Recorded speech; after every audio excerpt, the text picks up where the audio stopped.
The last time we left off, Goku figured that Superman didn't want to be his father, so he made the choice to send him back to his world. This decision confused Goku, but he did it anyway. If you want more parts to this what if, let's get to the like goal of 100, so I know that this interested you. Without further ado, let's get to the video. After this decision, Goku consistently trained. He didn't understand what he was doing or why he did it. That moment when he sent back Superman played back in his head over and over again. Goku's not dealing with the situation healthily. Every time he thought of what he did, it made him angrier and angrier. He stopped pulling his punches, and eventually, he started to kill every single one of them. A lot of the people that originally encountered never got to meet him, well, at least not in a traditional sense. Goku never got to marry Chi-Chi, he never became friends with Krillin, and when he did have the battle with Yamcha in the desert, he killed him. Goku killed every single one of his enemies or foes. His motives were way different than in the original series. Everything he did, he thought was for the greater good. And this makes sense since there was no Superman keeping him in the correct lane. With all this power, he could do anything he wanted. Eventually, Goku killed King Piccolo, Piccolo Jr., and Tien. One day, Mr. Popo called Goku up to the lookout. Popo told Goku that he wanted to purge all the evil out of him. Goku agreed, but first, he had to let him train in the room of spirit and time.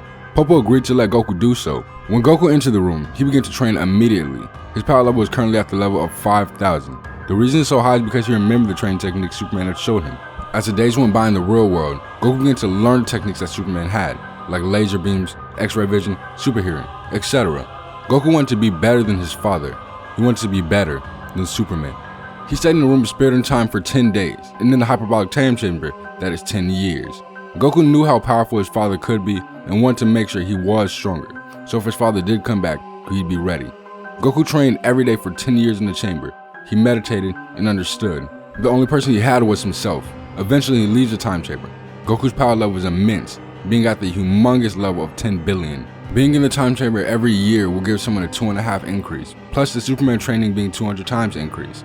It would be reasonable that his power level would be that high. Popo is shaking in fear. He shakingly asks Goku if he was ready to purge the evil out of him. Goku slowly looks at Mr. Popo and says, "I have no evil," then flies off the lookout with full strength. The pressure of his power shakes the whole infrastructure. After this encounter, Goku never speaks to Popo again. He doesn't trust him or anyone else. One day when Goku was flying, he hears a girl screaming 12 miles away. Supposedly an explosion went off and she got entrapped under the rubble. Goku flies over to the site. When he gets there, he sees cops and firefighters trying to help find others. As he lands, all eyes are on him. A cop is a little on edge and gets scared and shoots at Goku. Eventually, every cop starts shooting at him, and every firefighter starts spraying at him. Goku says, "What are you people doing? I'm trying to help." This messes with Goku's mental heavily. In Goku's mind, he's to a realization that criminals are not just evil liars, but it goes even beyond that. The whole world is fake, and the only way to bring the truth is to purge the lies of humanity. Goku charges his aura and explodes it. He flies over to the King of Earth and tells him to relinquish his title, but the king refuses. Goku shows no mercy and shoots a laser beam through the eyes of the king. To Goku, he's doing what's right. He's purging the king of lies. Weeks, months, and eventually years go by of Goku purging the lies of the world. In his world, there are no more cops, no more criminals, no more military, because he's the authoritarian of this world. One day Goku was thinking to himself, what if there's threats outside of this planet? He went over to Capsule Corp to ask Bulma and Dr. Briefs to build him a gravity chamber that goes up to 1,000 times gravity.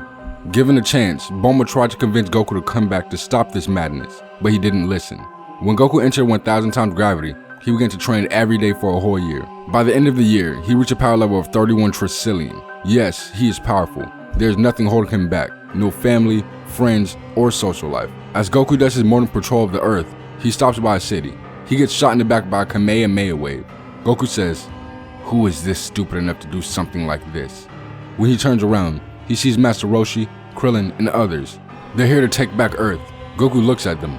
"What are you trying to prove? That there should be evil? That there should be lies?" Krillin says, "No, that we shouldn't be forced to do what's right. Bad things will happen, but at least they'll make the decisions on their own. You've created a world of robots. They can't even act on their own accord without fearing what's going to happen to them." Goku looks at them. Fear? I'd rather be feared than loved. Suddenly Master Roshi yells, "Fear this! Evil containment wave!" Goku begins to get sucked into the wave, and eventually is put into a bottle. Krillin and Master Roshi jump in excitement. "We did it! We finally defeated the tyrannical Goku!" Unexpectedly, Master Roshi's body becomes hot and is obliterated. Krillin looks in fear as the body of his teacher is being burned right in front of him. What he sees is Goku with his palm extended to what used to be Master Roshi. Did you really think I didn't know about that technique? I'll spare you the confusion. Before I killed King Piccolo, he told me all about the Mafuba. With that knowledge, I devised a plan just in case someone would try to use that attack on me. I made sure to have multiple forms of myself scattered throughout the earth. Goku shoots out the container, freeing himself. The two Gokus combine and kill Krillin with a freeze breath. The crazy thing is that Goku is still pure-hearted, because in his mind, he truly believes what he's doing is pure justice. Eventually, Raditz comes down and his scouter breaks before he even enters the atmosphere.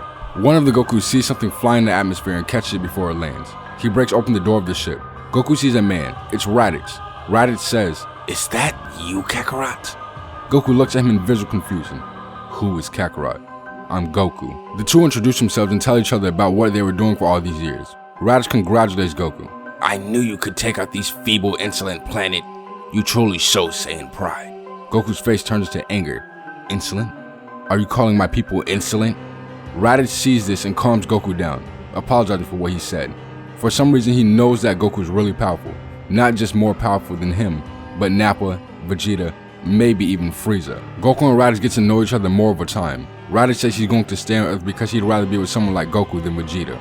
Goku trains Raditz and shows him his ways, so he doesn't try to stray away from the wrong path. Some time passes, and the Saiyans realize they haven't heard from Raditz. Even Frieza notices there's one less monkey in the barrel. They decide to head towards Earth to see where Raditz went. When the Saiyans and Frieza land, they instantly get attacked by the duo. Nappa, being outmatched by Raditz, gets instantly killed, and Goku, fighting to protect his planet, shoots I-beams through every single one of Frieza's soldiers. At the end, there's only Vegeta and Frieza left. A last-ditch effort to save his skin, Frieza uses a beam to latch onto Vegeta, similar to what he did to Krillin, and throws the same prince into Goku and Raditz. In less than a second, Vegeta explodes on impact. This makes Goku angry. He tells Frieza he has no right to use someone as a pawn. Even if they were to die, let them rightfully die in battle. Goku flies in front of Frieza with one arm and grabs the timer by the throat, crushing his throat slowly. But suddenly a blur hits Goku. Raditz is trying to keep track of the movements, but it's too fast. It eventually stops and looks overhead, and it turns out the blur is Superman. Raditz and Frieza are confused on who this person is, but one person knows all too well who this being is. Goku, what is this? Goku responds in a soft-toned voice. I'm purging this world of lies. Only the truth will set them free. A confused Superman says, Truth? What truth? Where's this coming from? Goku flies closer to Superman. He says, what do you mean, where's this coming from? It started with you. You never told me the truth. Goku further says, you never wanted me. This made you the first lie I had to purge. Goku, I didn't tell you because I knew you weren't ready. Because I knew you wouldn't be able to handle it. Goku seemingly gets a revelation. He flies in to hug Superman, tears are flowing down his eyes. I'm sorry, Dad. Can you forgive me? Superman forgives Goku for what he did. Goku wonders how Superman got here out of curiosity's sake. Superman explains to Goku that him and Dr. Fate settled their differences over a game of Uno. And after all that, Dr. Fate sends Superman back to the Dragon Ball Z universe. Goku is amazed by what he heard, and kept that noted. Superman wonders how Goku got this strong in such a short time. He almost got as strong as him.